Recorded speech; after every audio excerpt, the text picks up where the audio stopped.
Bueno, ¿qué tal? Muy buenos días o noches o tardes. De nuevo otra vez este experimento que se llama Podcast for One. El día de hoy nos trae un tema que se me hace bastante interesante y denominé este capítulo La búsqueda del sentido y la iluminación con el budismo. Entonces, primero que nada, sí quisiera hacer una aclaración y es que no soy un maestro, tengo algo de tiempo leyendo y yendo a algunos retiros, pero no tengo las credenciales para profundizar demasiado en el tema. Sin embargo, sí puedo contar mi experiencia y claramente lo que más me gusta es compartir y la manera en que la mejor aprendo es explicando. Así que muchísimas gracias por dejarme compartirles este conocimiento. Ahora, sí recomiendo que todo lo que digo lo validen por ahí. Ahí hay libros, hay seminarios, hay de todo tipo de cosas. Y si están en México, las dos grandes escuelas que yo conozco es Kadampa México o Casa Tíbet, que también está en varias partes de la República. Pero hay muchos monasterios, muchos lamas, muchas personas allá afuera que hablan de estos temas. Y entonces todo lo que diga, por favor, contrástenlo para que hagan su propia opinión. Bueno, entonces un poquito de contexto. En mi contexto personal, soy una persona como muchas personas que nació en México, que crecimos con un contexto católico y algunos de los temas pueden ser un poco retadores de lo que se platica en el budismo, pero por ahí del 2013 tuve oportunidad de ir a fue como un retiro en donde viene el Dalai Lama a México. Ahí estuvo en la Arena Ciudad de México, que por cierto no sé si hay grabaciones o algo, pero sé que estuvo por ahí. Y él responde precisamente a esta pregunta, ¿no? Casi lo primero que respondió fue: si ustedes están en esta cultura católica, cristiana o la cultura que sea, hay que entender que el budismo no es como tal solo una religión, sino el budismo se considera a sí mismo una parte ciencia, una parte filosofía y una parte religión. Entonces el Dalai Lama mismo decía: hay muchas cosas de todas las religiones que son bastante buenas y del budismo también. Entonces tomen las partes que les parezcan interesantes, dado que en esta parte un poco de ciencia o de filosofía pues ya tiene un rato, ¿no? Son alrededor de 2500 años de budismo, en donde el tema pues viene un poquito más de antes, pero ha sido la investigación de la mente y este camino de la iluminación. Entonces, bueno, habiendo dicho eso, un poquito del contexto para que sepan desde dónde se los platico, o cuáles pueden ser mis fallas o cuáles pueden ser mis cismas, empezamos con la historia. Entonces, les platico la historia. Unos 5 siglos antes del nacimiento de Cristo, o sea, hace como 2500 años, en el área que ahora se le denomina Nepal, habían estos reinos. Y en uno de esos reinos había un chico de nombre Siddhartha Gautama, de la familia Sakyamuni. Este joven es un príncipe, se casa por ahí de los 16 y alrededor de los 29 le da esta curiosidad por salir y tiene unas revelaciones de alguna manera, ¿no? Dato cultural inútil en mi experiencia de vida, pero también con personas allegadas. Entre los 29 y los 34 más o menos, creo que es donde todo el mundo tiene como despertar de decir: ya hice lo que tenía que hacer en el orden que debía, ahora que sigue, ¿no? Como reencuentro con o búsqueda de uno mismo. Entonces se me hizo curioso el dato, pero bueno. Esto fue hace 2500 años, entonces podría ser que algunos datos estén cercanos, algunos no, pero básicamente de lo que yo resumo es que pues llega a esta edad. Y en esta edad se dice que sale, ¿no? Sale del reino y tiene 4 encuentros, ¿no? Se encuentra con un hombre viejo, una persona enferma, un cuerpo en descomposición y hay una persona que se le denomina como asceta. Es decir, una persona que está enfocada en vivir sin muchas cosas propias, ¿no? Como una persona que lo que busca es, digamos que ser feliz con lo mínimo de lo mínimo. Y existen estas figuras tanto en el hinduismo como en el janaísmo, y un poco de lo que se trata es poder, ahora sí que ser feliz con lo mínimo básico del universo, ¿no? Entonces, estos encuentros lo llevan a reflexionar sobre estos temas grandes, ¿no? La vejez, la muerte, la enfermedad y esta posibilidad de una vida espiritual. Entonces, a partir de esa fecha, él deja el reino, él deja, él se había casado a los 16, sí, por tener algunos hijos, una esposa, y se sale del reino para poder experimentar estos temas de cómo resuelvo ese sufrimiento, ¿no? Su principal tema es, él ya tenía todo, pero estos 4 temas no los podía resolver. No sabía cómo resolver ni la muerte, ni la vejez, ni la enfermedad, ni el tema de la vida espiritual.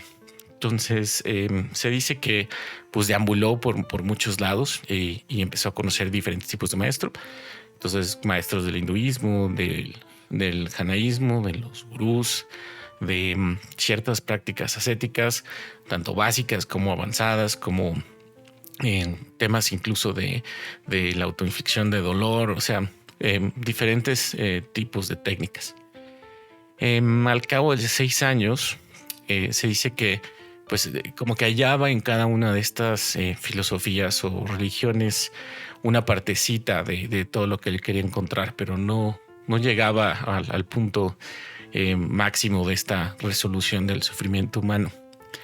Entonces un día se decide a llegar a un lugar que se llama Bodh Gaya, donde se dice que se encuentra un árbol de higo, y ahí se sienta a meditar durante 7 semanas, ¿no? La leyenda dice que pues no se movió durante 7 semanas, se dedicó a meditar, y después de esos 7 semanas se encuentra con la respuesta, ¿no? Se dice que llega al camino de la iluminación, y pues esto 6 años después de su salida del reino. Esto es alrededor de los 35 años. A partir de ahí, una vez que encuentra esta respuesta o esta solución a este sufrimiento de la vida humana, pues regresa con todos estos maestros y regresa a Nepal, ¿no? Y en todo su camino, todos aquellos que le habían ayudado, pues les va dando la respuesta. Entonces, es una historia bastante interesante. De ahí nosotros lo conocemos como Siddhartha Gautama. El apellido familiar es Sakyamuni. Entonces, en el budismo, en el caso del budismo tibetano, que es el que tengo un poco más de contacto, pues también se le conoce como Sakyamuni Buda, el Buda, es decir, el nombre histórico del personaje. Ahora, Buda en sí mismo significa el iluminado. Entonces, cuando hablamos de el Buda, hablamos de este personaje histórico que llega a la iluminación. Y bueno, ¿qué es eso de la iluminación? Ahí es donde empieza la parte interesante. Entonces, lo que él encuentra, claramente está muy resumido. De nuevo, perdón que sea intensivo, pero esto es súper interesante y es todas estas enseñanzas, es el pensamiento del pensamiento del pensamiento del pensamiento. Entonces, si lo buscan como si fuera física, ellos es como si encontraran una piedra y desarman la piedra en componentes, ¿no? Y esos componentes en átomos y luego en moléculas y luego en muones y luego en leptones y luego en quarks. O sea, es un linaje de pensamiento sumamente profundo, y lo que yo les puedo platicar es solamente un pedacito, pero bueno, sí es muy apasionante y está súper interesante porque le dedican muchísimo tiempo a entender toda esta parte de la vida humana. Entonces, lo primero y más importante es lo que el budismo le llama las 4 nobles verdades. La primera verdad es que el estar vivo requiere, o más que requiere, el estar vivo tiene una parte de sufrimiento. Entonces, no se está buscando una filosofía, no se está buscando algo en específico, sino como encontrando los elementos de la vida. Una de las verdades como un hecho es que el estar vivo implica sufrimiento. El sufrimiento existe, derivado de muchas cosas como pues la impermanencia, la insatisfacción, obviamente la enfermedad, todas estas cuestiones. Entonces, lo más importante es, existe el sufrimiento en la vida. La segunda es que ¿de dónde viene el sufrimiento? Entonces, parte o buena parte del sufrimiento viene del deseo, del apego y de la ignorancia. Entonces, ya iremos viendo qué significa cada uno, pero de entrada es la número 1, la primera verdad es el sufrimiento existe. La segunda, parte de ese sufrimiento o buena parte de ese sufrimiento viene del deseo, del apego y de la ignorancia. La tercera verdad es que se puede cesar el sufrimiento. Es decir, primero nos plantea un problema, el sufrimiento existe, después nos dice de dónde viene y después nos dice se puede detener ese sufrimiento. Y esa posibilidad es pues eliminando el deseo, el apego y liberarse de todas esas partes para llegar al famoso nirvana, ¿sale? Hay varias estrategias, técnicas, elementos que hay que seguir, pero al final lo que dice esta tercera verdad es sí se puede cesar el sufrimiento. Y la última es, ok, ya sabemos que se puede, ¿cómo empezamos? Entonces la cuarta verdad es, hay un camino para el cese al sufrimiento y ese camino se le llama el noble óctuple sendero. Y es decir, es un conjunto de 8 prácticas, si lo queremos llamar así, que si lo llevas un poquito de acuerdo a lo que descubre Buda, pues puedes iluminarte teóricamente en una vida. Entonces, estas son las 4 verdades.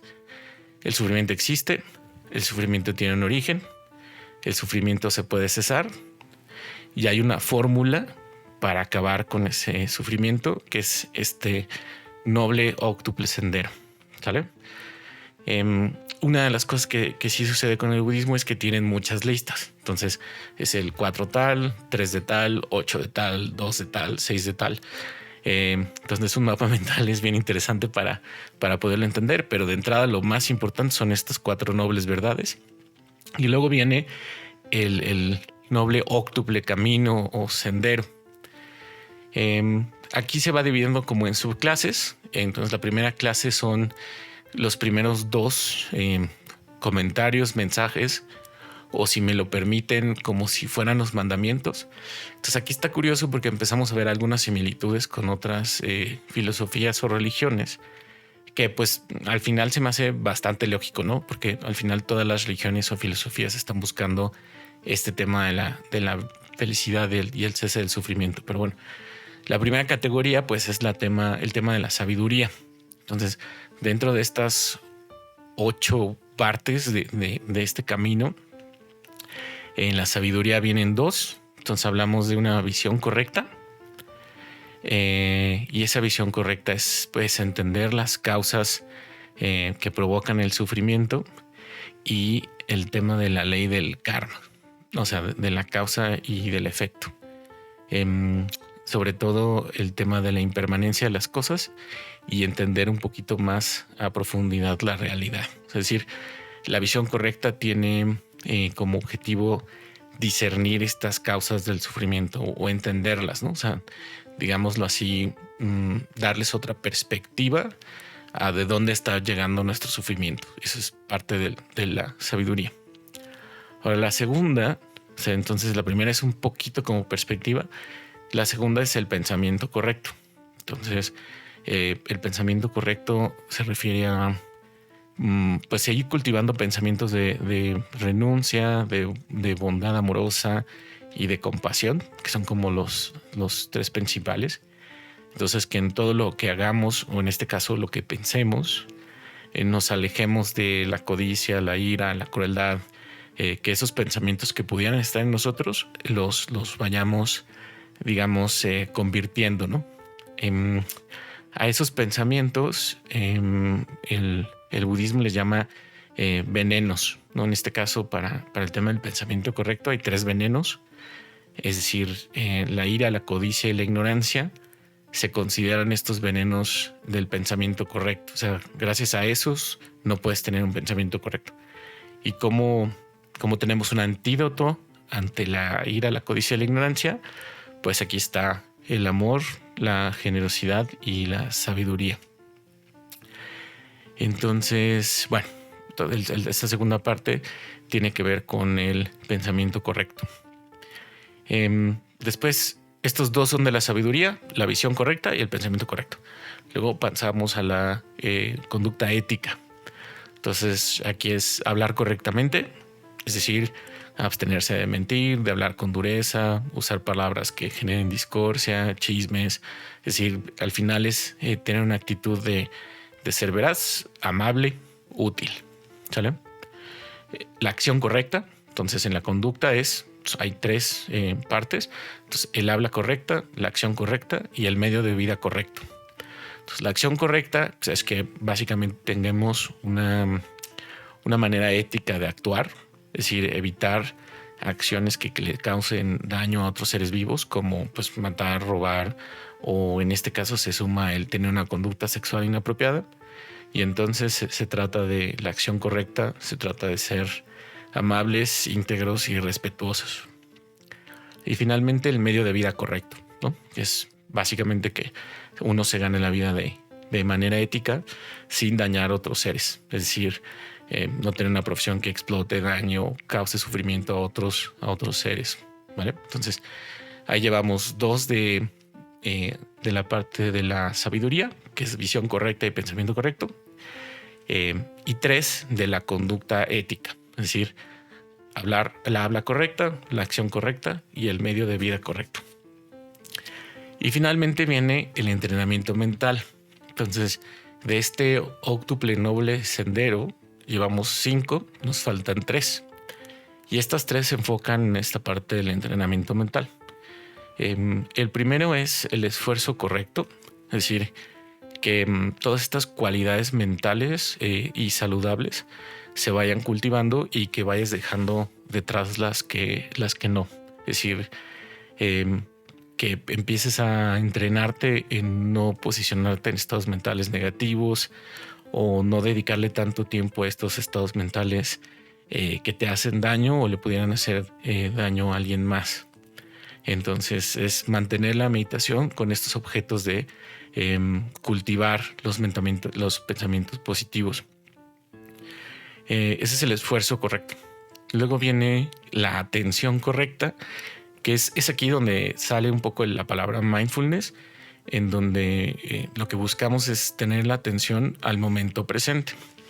Es decir, en la atención correcta se trata de entender tus alrededores y entender en dónde estás, más que distraerte por el ruido de afuera o por tu respiración o porque te duele algo, sino entender en dónde estás con una conciencia clara y sin juzgar, ¿vale? Súper importante para esto. Entonces, esta parte de atención correcta, pues se puede hacer mientras caminas, mientras estás sentado, mientras estás en un lugar, y el único objetivo es que, pues, si ves un pensamiento pasar, pues lo veas, pero no te enganches, o sea, lo dejes pasar, pero que estés en el momento presente. Ahora, todos estos que estamos viendo hacia atrás, sumados, llegan al número 8, que es un poco la concentración correcta. Entonces, ya que puedo estar en el momento presente, estoy haciendo el esfuerzo todos los días, tengo un medio de vida correcto, estoy actuando correctamente, estoy hablando correctamente, estoy pensando correctamente y tengo una visión de la vida correcta. Entonces viene esta parte que es la concentración correcta. Es decir, lograr podernos concentrar en una imagen, en una respiración o en algo a través de la meditación para generar este lugar tranquilo en donde podamos tener una mente en calma y una claridad de mente amplia. Entonces, estos son los 8 pasos, digámoslo así. Entonces, es como una mezcla de... Híjole, si me permiten mi contexto, pues un poco son los mandamientos, ¿no? De cómo no molestes a los demás y cómo te llevas bien con todos, con algo de ejercicio de decir, ok, una cosa es llevarte bien con todos y respetar ciertas reglas, pero ahora qué pasa con tu mente. Entonces, algo interesantísimo del mundo budista es que no se quedan en la superficie de esto lo haces porque alguien lo dijo, sino esto lo haces porque tiene consecuencias, también tiene fuentes, pero también hay una parte en donde todo esto está o proviene de tu mente. Ahora, este camino tiene claramente herramientas y a estas herramientas se les llama las 3 joyas preciosas, ¿sale? Estas 3 joyas preciosas son como las armas, ¿no?, que vas a tener para que no se te olvide o para que puedas avanzar. Y la primera de ellas, de estas 3 joyas, es el Buda mismo, es decir, el Buda histórico, en este caso es Siddhartha Gautama. Alcanza la iluminación y comparte estas enseñanzas. Entonces, como herramienta, el Buda sirve para darte cuenta que todos los seres vivos tienen este potencial de iluminación. Entonces, aquí viene una diferencia grande contra las más filosofías o religiones, en donde aquí no se trata de una deidad, se trata de una persona histórica que a través de estudio, meditación, visiones correctas del mundo y todo esto, encuentra una forma de escaparse del sufrimiento.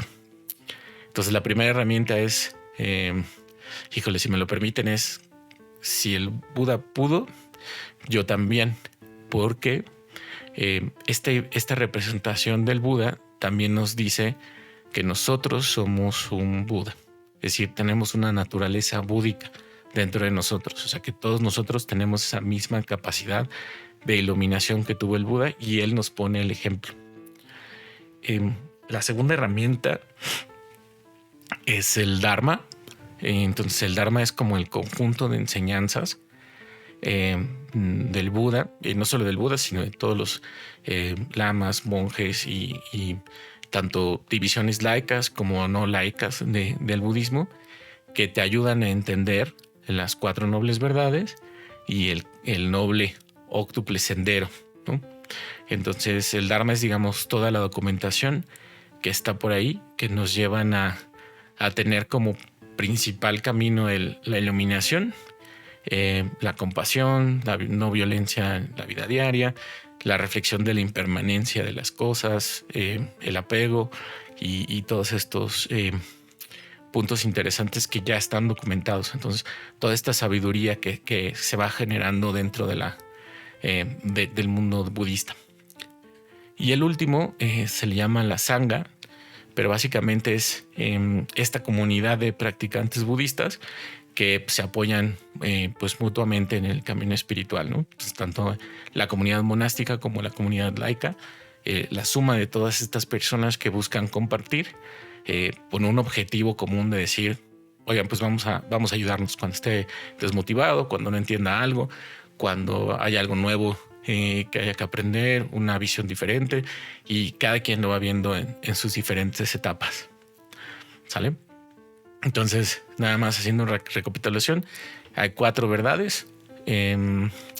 Esas 4 verdades, una de ellas se deriva en, para poder iluminarnos, todos tenemos esta capacidad y hay un camino que es el noble óctuple sendero o camino, y de lo que se trata es de la visión correcta, el pensamiento correcto, de la habla correcta, de la acción correcta, del medio de vida correcto, del esfuerzo correcto, de la atención correcta y de la concentración correcta.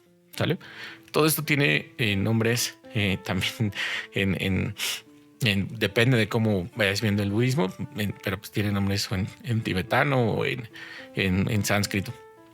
Ahora, de las herramientas, pues las herramientas son, tienes una figura que en este caso es el Buda, que te dice, si yo fui capaz, tú eres capaz, y te explico cómo a través del Dharma, es decir, a través de todas estas enseñanzas. Y no estás solo, tienes una comunidad que se llama el Sangha o la Sangha, que te puede ayudar en este camino, ¿vale? Entonces, a mí se me hace que está, si lo ven hasta aquí, diría una una maestra que se llama Jetson, decía, pues la verdad es que estaba muy fácil, ¿no? Pero como buenos seres humanos nos encanta la complicación. Y entonces todas las enseñanzas vienen dependiendo de qué etapa estás, de quién eres, de tu contexto. Hay como diferentes enseñanzas para que tú empieces en cualquier punto. Y eso está súper interesante. Ahora, aquí se toca un tema que no necesariamente, no es que el budismo haya nacido solito. O sea, el budismo en diferentes partes del mundo tiene pues obviamente un origen, por ejemplo, en el hinduismo o en el janaísmo o en una suma de visiones de otras religiones, se le suman otros conceptos y de ahí se viajan a diferentes tipos de escuela. Entonces hay 3-4 escuelas principales. Hay un budismo que se llama Theravada o el camino de los ancianos. Y ahí se habla mucho más de una disciplina monástica, de austeridad y es bien prominente en países del sudeste asiático, ¿vale? Hay otra escuela, digámoslo así, que es el budismo Mahayana o del gran vehículo, en donde la anterior, el budismo Theravada, se enfoca en que cada individuo tiene esta capacidad de iluminación. El budismo Mahayana te dice lo mismo, pero hay un ideal un poquito más profundo, que es el camino del bodhisattva. Y eso es, si yo alcanzo la iluminación en esta vida, hay un compromiso de regresar hasta que todos los seres vivos alcancen la iluminación. Entonces, el Mahayana es un poquito más amplias. Y esta también es la base de algunas escuelas como la escuela Kadampa o la escuela Vajrayana, ¿sale? Entonces este es otro camino. Igual que cualquier religión, habrá algunas que se enfocan en a mí me gusta esto va mejor conmigo, esto es mejor con esto. Y el último, el budismo Vajrayana, que no es el último porque también hay otras divisiones, también se le conoce como el vehículo del diamante. Y es una mezcla, o ahí está más enfocado en el budismo tibetano, en donde además del budismo Mahayana se le suman otras prácticas de la región del Tíbet, como hay una religión local que se llama Bon y una mezcla de tradiciones que están en la zona del Tíbet. Entonces algunas cosas sí son un poquito diferentes y a este budismo Vajrayana también se le llama Tantrayana, porque suma también algunas prácticas del hinduismo, como el tema de los tantras, o sea, en donde el cuerpo y las fuerzas energéticas del cuerpo tienen un peso en las prácticas o en esta iluminación. Entonces, esta es la que conozco un poquito más, pero también es en la que puede haber algunas contrastes con el catolicismo, ¿no? Yo creo que eventualmente ambas filosofías o religiones buscan el mismo camino, pero pues aquí hay algunas diferencias. Es decir, aquí no hay como tal un Dios, hay un camino en la iluminación y esa iluminación es a donde vas, es como una fuerza grande, ¿no? Que podría ser interpretada como Dios, pero es diferente la interpretación y estoy muy básico como para poderlo explicar. Pero bueno, finalmente está ese camino. Y entonces, habiendo dicho eso, pues hay muchos tipos de budismo y aquí hay algo bien interesante. Por ahí del siglo III de nuestra era, hay un lama muy famoso que de repente dijo, a ver, tenemos muchas escuelas, pero para no hacer mucho relajo, vamos a poner qué es lo básico del budismo y se concentran todos en estos 4 nobles verdades, en el óctuple sendero y en las 3 joyas. Y una regla que se me hizo súper interesante es nadie habla mal de ningún otro budista por más diametral que sea su visión. Todos tenemos un común denominador y nadie anda haciendo guerras porque yo creo que esto y tú crees que aquello. No, hay una integración interesante en el mundo budista que se me hace bastante bonita. Y bueno, entonces caminando hacia este budismo tibetano, este caminante que va avanzando en el budismo tibetano con esta visión de si yo me ilumino voy a regresar o voy a reencarnar para ayudarle a mis compañeros. A esa figura se le llama un bodhisattva. Entonces, a este bodhisattva es un ser que está caminando hacia la iluminación, buscando convertirse en un Buda, pero que motivado por la compasión elige posponer su entrada al nirvana para poder ayudar a sus demás compañeros, ¿no? A todos los seres sintientes hasta que todos lleguen a la iluminación. Entonces, este concepto, la verdad, me parece muy, muy bonito porque al final es llevar la compasión un poquito más allá. Y entonces, bueno, yo creo que podemos hacer un capítulo más amplio de lo que es el Bodhisattva, pero una de las cosas que me parecen bastante interesantes de estas visiones es, ok, ya vimos por ahí que salió la palabra del karma y ya salimos un poco de la reencarnación y ya visualizamos que estos seres están regrese y regrese para poder ayudarnos a los demás a llegar al mismo lugar. Entonces el Bodhisattva, por ahí nos contaba una maestra en algún momento,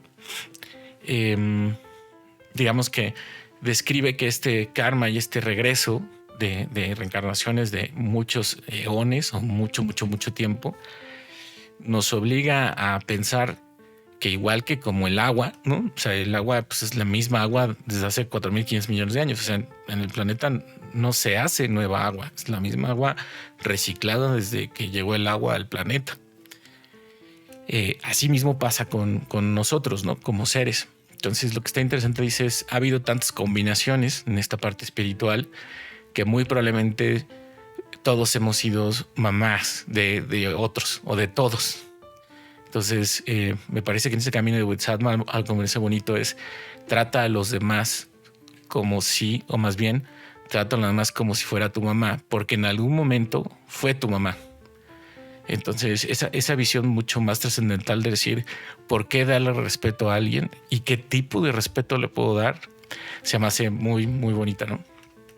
La segunda parte que de repente se me hace también bastante bonita es si todos somos un Buda, en realidad todo lo que decimos es valioso, ¿no? Es sagrado, es un comentario que la otra persona nos quiere hacer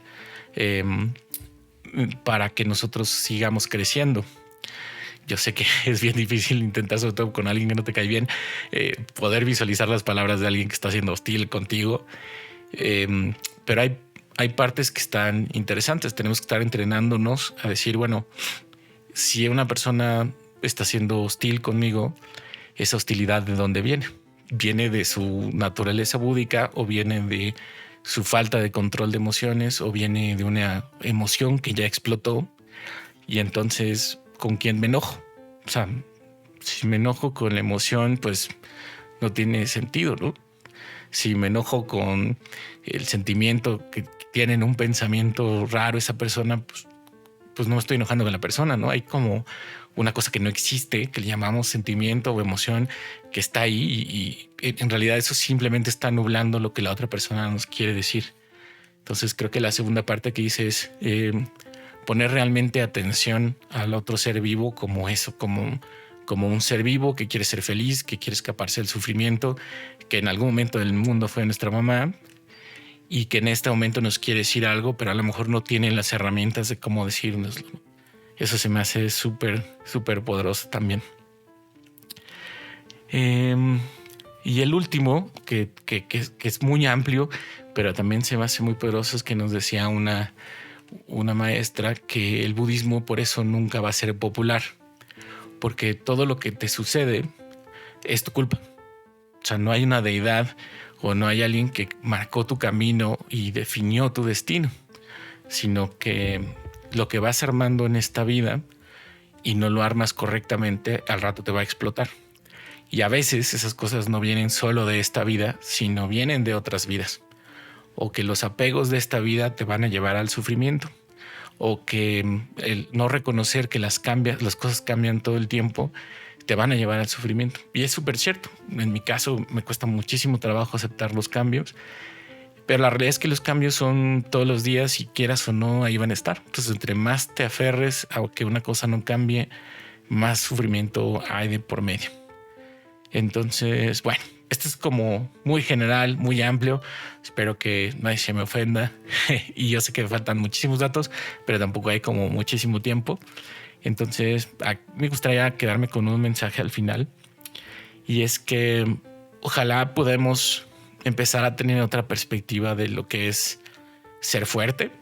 O sea, la valentía y la fortaleza no está en gritar más, no está en golpear más, no está en herir más, sino está en entender y controlar nuestra propia naturaleza, en ser útiles a los demás, en qué significa ser útil, qué significa ser exitoso y sobre todo qué significa ser compasivo. ¿Sale? Les decía a mis alumnitos, si uno piensa superficialmente, pues cuando uno va en el carro y un microbús o alguien de transporte público se te mete, pues lo más probable es que después de una hora de tráfico, pues tu primer instinto sea enojarte y hablar pestes y tocar el claxon y sentir rabia o ira de eso que acaba de suceder.